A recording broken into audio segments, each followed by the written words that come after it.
Magandang hapon kay ate o dito sa barbecue ni ate. Ito binablog natin para lumakas naman si ate.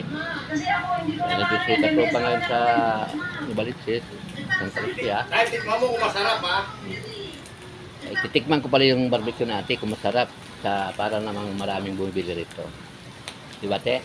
Ilang taong ka na ba tinag-ante na barbecue? Tagal na ko. Tagal na ka barbecue. Yan matatagal sa ating barbecue. So, bumili ako para kung masarap, punta kayo dito kay ating barbecuehan. Di ba? Oo naman. Yan. Si ate mayroon ito mga hotdog. Paan ng manok.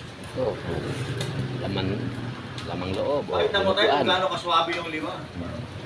Titingnan natin dahil bumili ako ng 5 dinuguan. Mga katropa. Yun katropa, maibigay kong video. Magandang hapon sa lahat ng sa akin ngayon. Sa mga followers ko, yung mga views ko. Magandang hapon, katropa vlog. Thank you.